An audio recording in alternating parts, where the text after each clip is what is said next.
Cosmopolitanism in the World and in the Classroom by Raisa Marrow.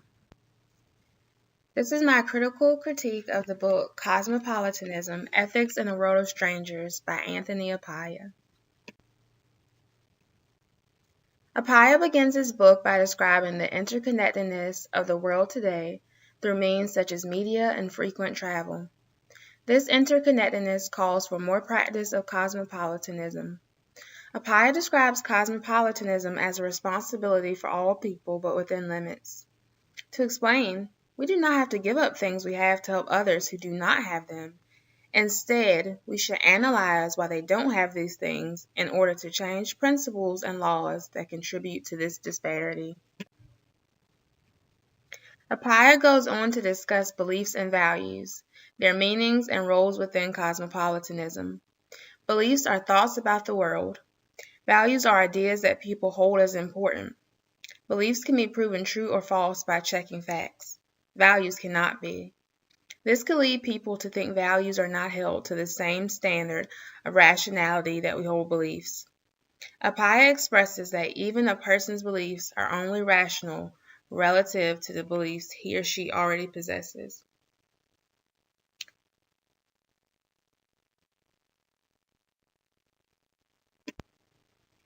He illustrates this point by describing the difficulty a Westerner may have convincing members of the Santi clan that the ill fall sick because of germs and bacteria and not witchcraft.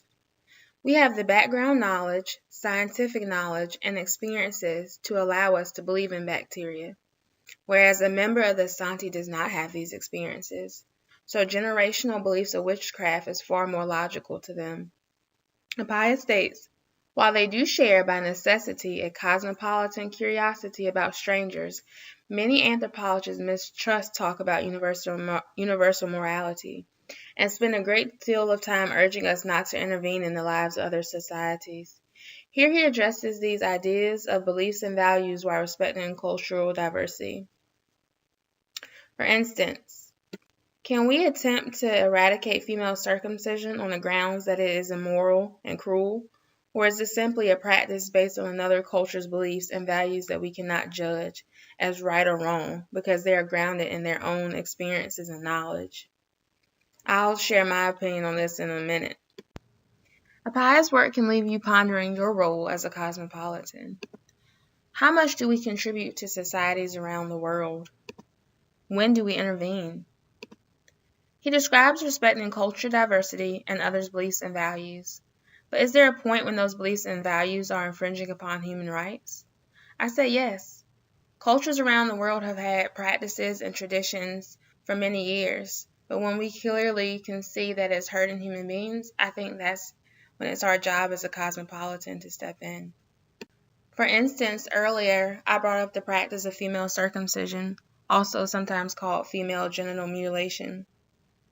There's been efforts by different celebrities such as Oprah Winfrey, CNN, UNICEF to stop this practice. This is a very complicated issue because I don't think we should spread the Western view of things across the world, but I think this is a clear example of when we can see that human beings are being harmed, that it is our job to step in. The argument of beliefs and values is only valid to a point. However, the argument can be made that who is allowed to draw that point. The idea that beliefs and values are grounded in our past experiences and background knowledge is an important idea to remember when teaching students in general, but especially when teaching them to become global citizens. We have to be cognizant that all of our students come in with their own sets of prior knowledge and experiences which affects how they learn. Some students may have more knowledge or experiences with certain topics while others may not. Some students may have been taught certain views that shape the way they think about lessons we are teaching in the classroom. Not all students may come in the classroom with an open mind. We can help change this by modeling having an open mind within the classroom, letting them know the classroom is a safe space, and that when we're in the classroom, everyone is going to learn. And they may have different beliefs at home, but within the space of the classroom, we are all going to learn and listen to each other's ideas. We need to draw upon this knowledge and differentiate instruction to meet the needs of all learners. Not only is it important to keep this idea in mind when teaching students, but it is also important for us to instill this idea in students. When they are learning about different populations or different cultures, they need to think about those populations and how they may have beliefs that are different because of their experiences and their knowledge.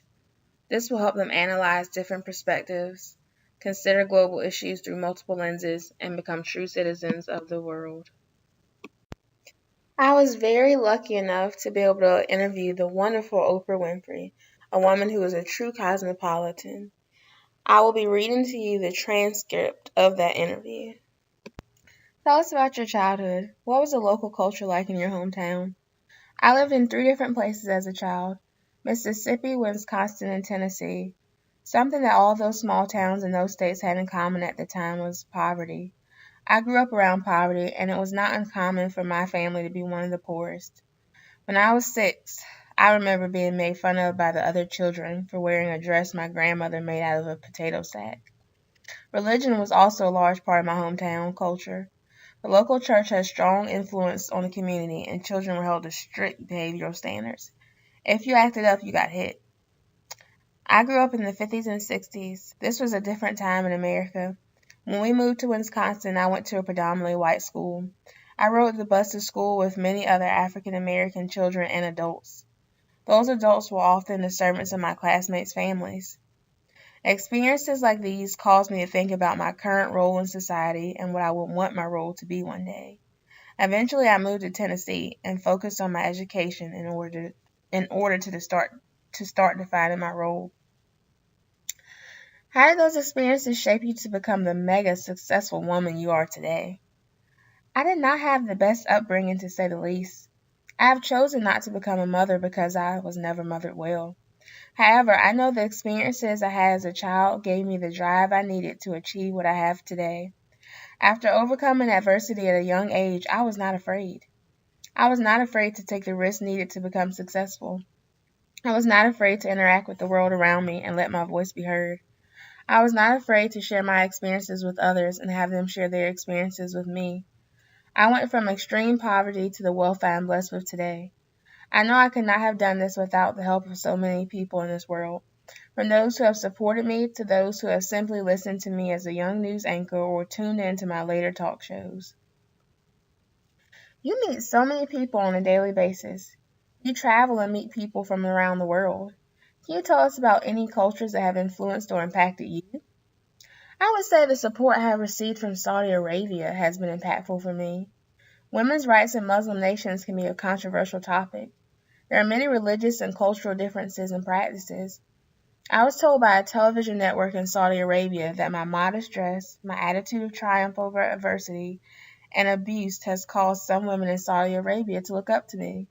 This was powerful for me to hear, that despite whatever differences there may be, my efforts to help others can cross racial, religious, and cultural lines to unite people, in this case, women.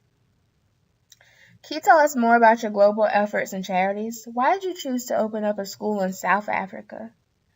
I have been fortunate to build a wealth for myself, and I feel it is my job to share that with others. I choose to donate money to help others build a stronger future for themselves. A couple of my charities include donating scholarships to Morehouse College, the Smithsonian Museum of African American History, and creating the Oprah Angel Network. I started the Oprah Winfrey Leadership Academy for Girls in South Africa for a few reasons. I thought about my own childhood and the disadvantages I had. I wanted to help girls who grew up like me, economically disadvantaged, but not poor in mind or spirit. What do you believe is your role or the role of any person in becoming evolved with the rest of the world? I think as a people, we all have a responsibility to better society. Every person can better society in their own way, big or small. Those that have more education should do more. Those that have more should do more. Going back to the Oprah Winfrey Leadership Academy for Girls, I think the reason not just Africa, but the world is in the state that it is because of the lack of leadership on all levels of government, and particularly in regard to schools and schooling for poor children. The best way to affect change long term is to give children exposure and opportunity and nurture them to understand their own power and possibility. Change and betterment of society starts with the youth. We know you have recently been reading the book Cosmopolitanism, Ethics in the World of Strangers by the author Kwame Anthony Appiah. Has this book impacted the global efforts you have been describing? This book was actually recommended to me by a close friend. Appiah's ideas have led me to think about the ways in which I am helping others. In one portion of the book, he tells a story about a great anthropologist who finds himself in a Sudanese village. When he sees a flame in the evenings, he considers that it could be witchcraft, which this particular village believes in. However, he does not share those beliefs. Appiah states this story teaches us that what you see depends on what you believe. I took this to mean everyone's view of the world is shaped by their own beliefs and values they already possess. I do not want to impose my beliefs and values on others or make them see the world in the same way I do. Instead, I want to make sure that my charities around the world, that I'm simply supplying others with tools and means to enact change using their own personal and cultural views. What advice would you offer young people not only to gain success, but to also become global citizens like yourself? I would tell young people to stay informed. The world is more connected today than it has ever been. In order to obtain success in the world and to be a global citizen, they need to be knowledgeable about what is happening around them. They will meet many people on the road to success and need to be able to consider their different backgrounds and perspectives. Having the ability to communicate well with others is crucial. I will also tell them to make sure they have beliefs and values to guide them.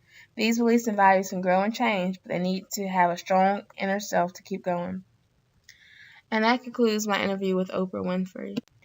Educational takeaways.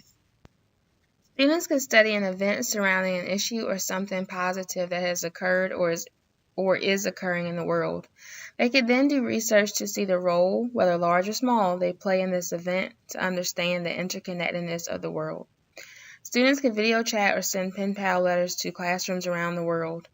In the video chats and letters, students can be prompted to talk about certain topics with their peers. A discussion about experiences and different perspectives could arise from student responses. Teachers can model being global citizens by sharing their thoughts and ideas in class while acknowledging how their own personal experiences shape these thoughts and ideas. This will help students view the classroom as a safe space to do so.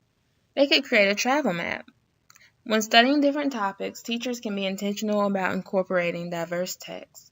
This will allow students to see there is not one way to learn or do things.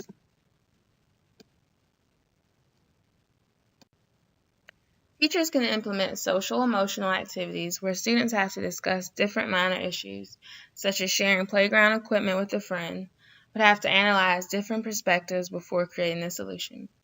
This work could then be transferred to larger global issues.